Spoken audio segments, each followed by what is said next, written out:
In this video, I'm going to share with you some ideas how you can prepare yourself for an imminent crisis. My name is SD. I'm a Singaporean living in North Sweden.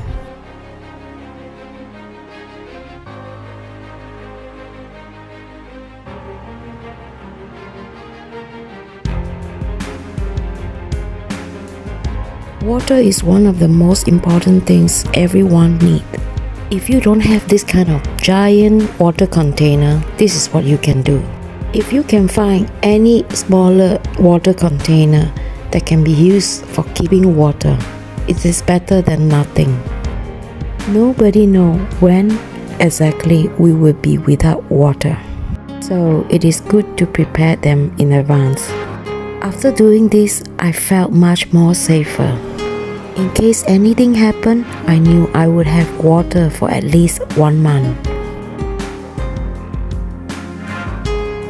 This water can be used within 6 months if it are kept in a dark, cool place. And if nothing happened, after 6 months, you can always replace the water for fresh water. And I was told that not every container can be used for water storage. For example, container that was used for storing chemical. But if you really have no choice but to use that container, make sure you are not using it for drinking.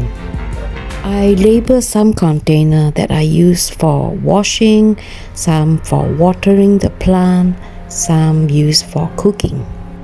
Just make sure that they are thoroughly clean, and you want to cover them to protect them from dirt, dust, or bacteria. Smaller container can be really good too because it is easier for you to carry around. And also you can limit the usage so that you will not be running out of water quickly. Make sure they have a handle so you could transport them easily.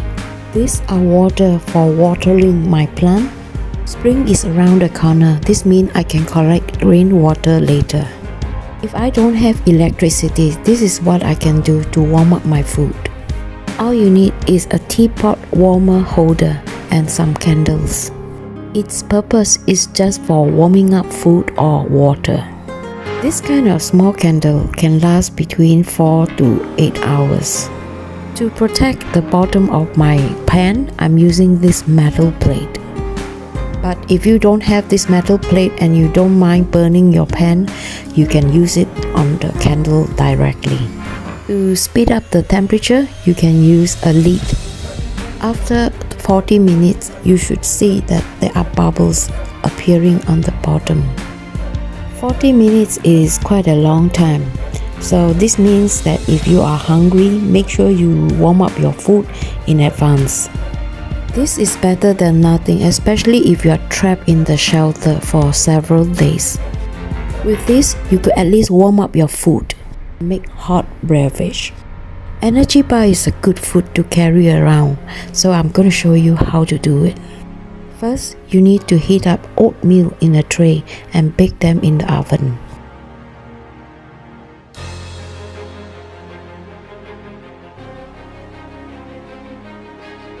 And when they are done, take it out and let them cool completely. Meantime, we can prepare the other ingredients. For this energy bar, I'm adding sunflower seed, sesame seed, and also chia seed. Seeds and nuts are a very good source of energy. If you don't have walnuts, you can use any kind of nuts. And for the sweetening is honey and some peanut butter. Dry fruits can be really good too. I have some raisin and then dates, dry apricot and dried figs. When the oatmeal are cool completely, grind the nuts. Grind the nuts according to your preference and mix all the dry ingredients together. Grind all the fruits, honey and peanut butter in a food processor. When it comes to a paste, add the oatmeal. If it is too dry, you can always add egg white. Pour the mixture into a baking tray with parchment paper underneath. Distribute the mixture evenly and press it down firmly. When it is done, cover it and put them in the refrigerator for at least 2 hours before you cut them.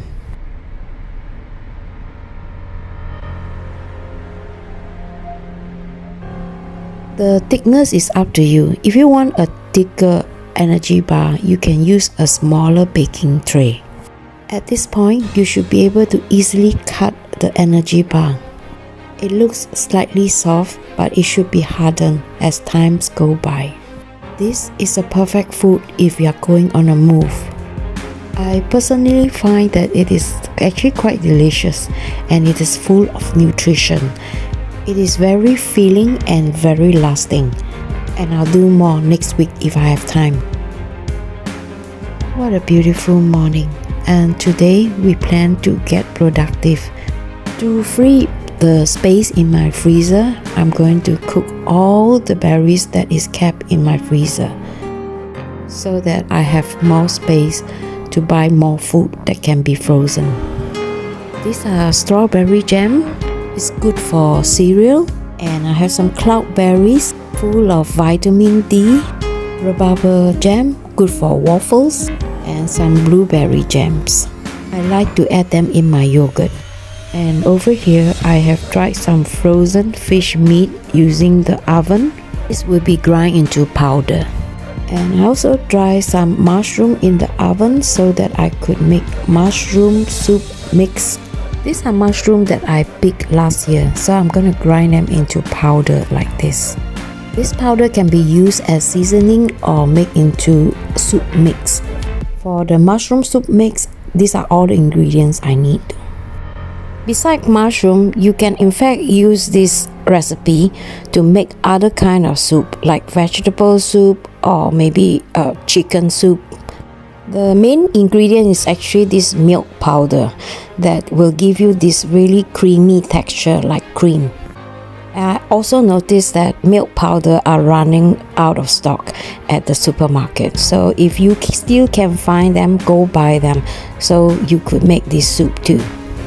This kind of food is very easy and convenient. All you need is just hot water to boil them, and they are ready to be used anytime. And they are quite lasting too, even though you might not need them in the current situation. But it's good to have them by your side so that in case you can find hot water, you can just mix them and then pour them in your thermal to keep them warm and drink it when you needed it. For the flavor and taste, it reminds me of this canned cream of mushroom. As you can see, today is a productive day for us. LG helped me with the canning while I prepared the mushroom soup. This jam should last us for about a year. It's just 2 of us unless we are giving it away. And since it can be kept in a cooling place, so I'm gonna put them in our storeroom.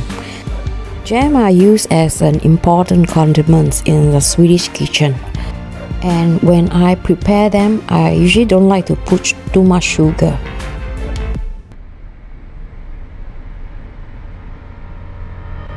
Another thing you can do is to make some fish powder. These are some fish that has been kept in my freezer for a long time. So instead of throwing it away, I'm gonna make them into fish powder.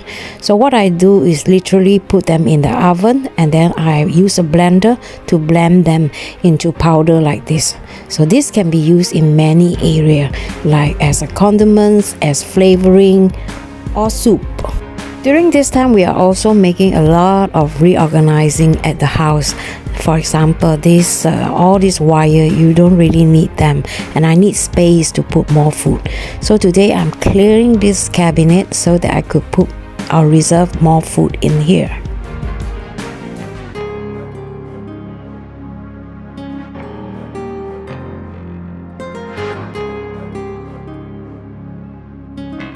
I also create a section where I can reorganize all the things except for food. So these are things that you might need them on a go or long term. So these are the items that are found on these shelves. And those are items that are important, especially when you do not have electricity in the area you stay. And I hope you will look forward to my part 2, which I'm going to be explaining in detail what kind of food you can prepare in case you need to be running on a go. Thanks for watching, and I hope to see you in my next video on part 2.